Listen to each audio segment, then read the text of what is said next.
Imagine, if you will, that someone plops a bright orange block of cheese onto your plate. It looks humble enough. Perhaps it's sitting on a hamburger, perhaps it's starring solo in a grilled cheese sandwich. You might even be tempted to think of it as an entirely ordinary object, something so mundane that it scarcely deserves attention. And yet, the story of how that orange block came to be is a saga that spans 8 centuries, involving kings and queens, transatlantic voyages, ingenious Victorian tinkerers, and more cows than any sane person would care to count.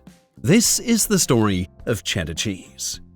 Now, the immediate question that comes to mind is, why cheddar? Did someone name it because it was particularly good for cheddaring things, or because it was the color of cheddar, whatever that might be? The truth is far less fanciful, but infinitely more satisfying. Cheddar is a village in Somerset, England, a place you might otherwise pass by with scarcely a thought, except that its caves provided just the right cool, damp environment to turn milk into something quite miraculous. The cheese was so good that by 1170, King Henry II himself was buying it in bulk. Not just a few wheels, mind you, he ordered more than 4 tons. Imagine having to store that much cheese without a refrigerator. From then on, cheddar was not just a food, but a royal indulgence, a storybook beginning for a cheese that would one day feed armies and sit atop Big Macs. Welcome, cheese and dairy enthusiasts. Whether you're all about Gouda, goat cheese, or a classic cheddar, we're here to share the love of all things dairy with you. So, sit back, relax, and get ready for a fun, cheesy experience. Now, you may think you know cheddar, the block you grate over chili, the orange square that clings to your hamburger. Cheddar is not one cheese. It is, in truth, 2 very different creatures sharing a name. On one side, there is farmhouse cheddar, made by artisans who rise at ungodly hours, coax flavors from raw milk, and spend their afternoons flipping slabs of curd by hand in a ritual called cheddaring. On the other hand, there is industrial cheddar, born of steel vats the size of swimming pools, conveyor belts that never sleep, and enough automation to make Henry Ford proud. Both yield something called cheddar, but they do not taste the same, nor do they tell the same story. That's what fascinates me. Cheddar is not merely a cheese. It's a lens through which to glimpse the entire evolution of how humans feed themselves, from the intimacy of a single farm's milk to the impersonal enormity of global food production. And like all good lenses, it both clarifies and distorts. Why did farmhouse methods linger in some places while factories conquered elsewhere? How did a process so oddly laborious, stacking curd blocks on top of one another like a child's tower of Lincoln logs, become the defining step that gave cheddar its name? And perhaps most tantalizing of all, does the cheddar you buy at the supermarket have any real kinship with the muslin-wrapped wheels, a lightweight plain-woven fabric made from cotton, still slumbering in Somerset caves? We'll get there, but let's start with the traditional way. Because if you've ever wondered what it's like to make cheddar as our ancestors did, I can promise you, it's a tale of patience, muscle, and no small amount of squeaky curds. Imagine a barn, not the Instagram sort with fairy lights and artful hay bales, but a working one, warm with the smell of cows, humming faintly from milk in the vat, and alive with the hands of a cheesemaker who could probably tell you the day's weather just by looking at the milk. This is where traditional cheddar begins. The milk is fresh, often from the very cows you can see just outside, chewing grass as though they invented the concept. It's poured into an open vat and gently warmed, like coaxing a pot of porridge into wakefulness. Then, like a conjurer, the cheesemaker introduces a starter culture of bacteria. Their task is simple but profound. Convert milk sugar, lactose, into lactic acid, thereby nudging the milk toward curdling. Soon comes rennet, an enzyme with the remarkable power to transform a shimmering liquid into something you could cut with a knife. And that, by the way, is exactly what happens next. A long knife or wire harp is drawn through the jelly-like mass, slicing it into neat cubes of curd. It's a strangely satisfying thing to watch, a bit like cutting jello. As the cubes are cut, whey, the watery companion to curds, begins to leak out, forming a pale, milky soup. If you've ever wondered why the nursery rhyme goes curds and whey rather than, say, curds and toast, now you know. But the true magic of cheddar, the step that makes it cheddar and not just another hard cheese, is the process so peculiar it becomes a verb. cheddaring. Here's how it works.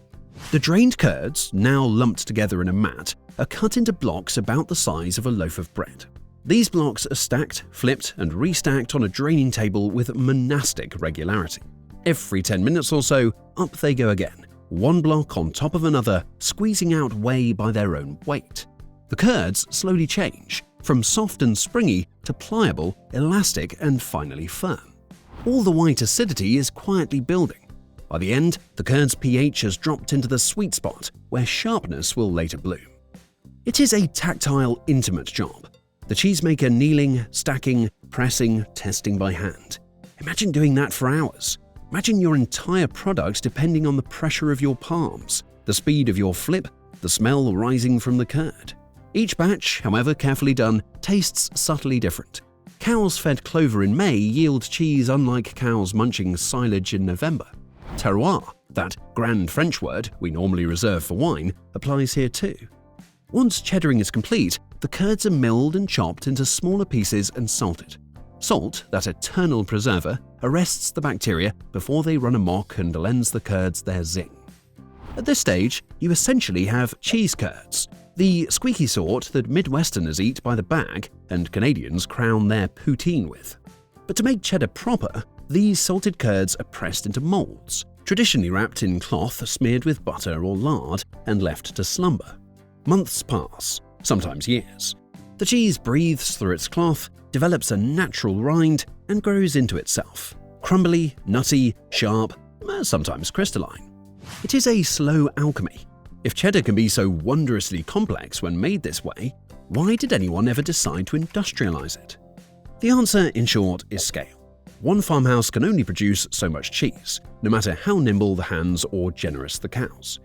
By the mid-19th century, demand for cheddar was ballooning in Britain, in America, practically everywhere the English had wandered with their cows and their culinary habits.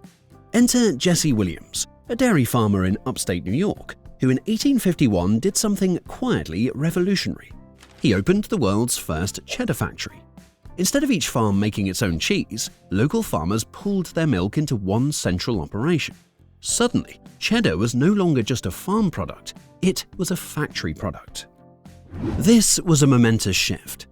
Where farmhouse cheesemaking was mostly the domain of women, a kitchen craft honed over generations, factory cheesemaking became a job for men in aprons and caps, working among pistons, pulleys, and steam. Efficiency was the new gospel. Flavor was nice, but consistency and shelf life were paramount. And soon enough, machines replaced much of the labor. Today, in an industrial cheddar plant, milk doesn't arrive in wooden buckets, but in stainless steel tankers. Hundreds of farms' worth of milk, pasteurized for safety, is pumped into vast sealed vats holding as much as 30,000 liters, enough to drown a small orchestra. Instead of a farmer's hand stirring the milk with a long paddle, automated agitators sweep through, monitored by computers that know the temperature to the decimal. Rennet is injected not with ceremony, but with tubes. The curd, when it forms, is not tested with a knife, but with a sensor that might quite literally ping when ready. And then comes the factory version of cheddaring, a marvel of engineering if ever there was one. Picture a conveyor belt that never ends. Fresh curd is spread across it, slowly moving along while machines flip, stir, and sometimes slice it into slab-like hunks. In some factories, towers called cheddar masters stack the curds vertically so that the weight of new curds compresses the ones below. What took human hands hours of flipping and stacking is now a continuous flow. Cheddaring on autopilot, if you will. After that, milling and salting are handled by machines that measure out salt to the gram, ensuring no wheel is ever too tangy or too bland. The curds are then vacuum pressed into enormous blocks, sometimes weighing 640 pounds, 300 kilograms, the kind of block you'd need a forklift just to admire. These are sealed in plastic, airtight, and stacked in refrigerated warehouses to age. No rind forms, no cloth breathes. The flavor is milder, more uniform, less adventurous, but the upside is staggering. One plant can churn out in a single day more cheddar than a farmhouse might manage in a year. When you buy a shrink-wrapped block of cheddar at the supermarket, are you eating the same cheese King Henry II adored? The answer is both yes and no. The recipe milk, culture, rennet, cheddaring, salt, press, and age are recognizably the same. But the soul, if one can call it that, is different. One is a story told by a single farm's milk, the other a chorus of thousands of cows harmonized into uniformity. Both exist because of what people wanted. Some craved individuality and character, others prized predictability and price.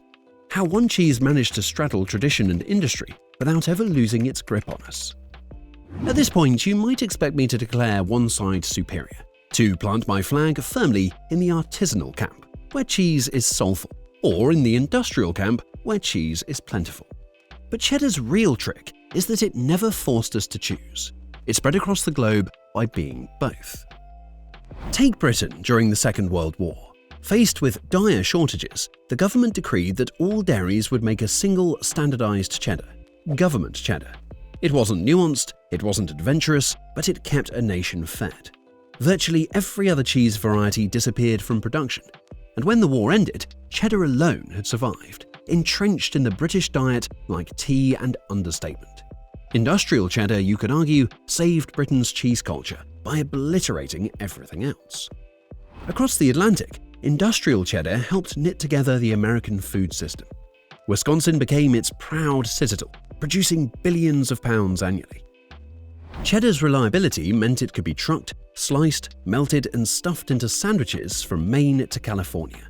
It was the cheese of cheeseburgers, diners, and lunchboxes.